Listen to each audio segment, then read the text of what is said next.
একটি প্রতারক চক্র বিতর্ক সৃষ্টির লক্ষ্যে ফ্যামিলি কার্ড ও কৃষক কার্ড দেওয়ার নামে কিছু কিছু জায়গায় টাকা চাচ্ছে। বিএনপি চেয়ারম্যান জনাব তারেক রহমানের নারীর ক্ষমতায়ন এবং কৃষকের সমৃদ্ধির জন্য ফ্যামিলি কার্ড ও কৃষক কার্ড প্রদানের যে পরিকল্পনা ইতিমধ্যে তা দেশব্যাপী আলোচিত হয়েছে, সমাদৃত হয়েছে। বিএনপি যদি জনগণের ভোটে রাষ্ট্র পরিচালনার দায়িত্ব পায়, ইনশাল্লাহ তখন সম্পূর্ণ বিনামূল্যে এবং যথাযথ ব্যক্তিদের হাতে রাষ্ট্রীয় উদ্যোগে এই কার্ডগুলো পৌঁছে দেওয়া হবে। যদি কেউ এই বিষয়ে কোনো অসাধু উদ্দেশ্য হাসিলের চেষ্টা করে, সেক্ষেত্রে আপনারা আমাদেরকে অবহিত করবেন এবং অবশ্যই আইন শৃঙ্খলা বাহিনীর শরণাপন্ন হবেন।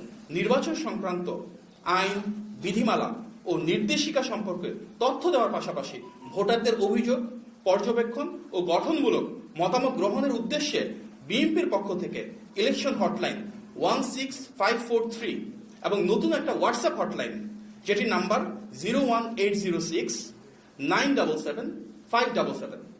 আমি আবারও বলছি, সরাসরি যেটা হটলাইন ফোন করার জন্য সেটা হচ্ছে 16543, আর হোয়াটসঅ্যাপের জন্য 01806-977-577।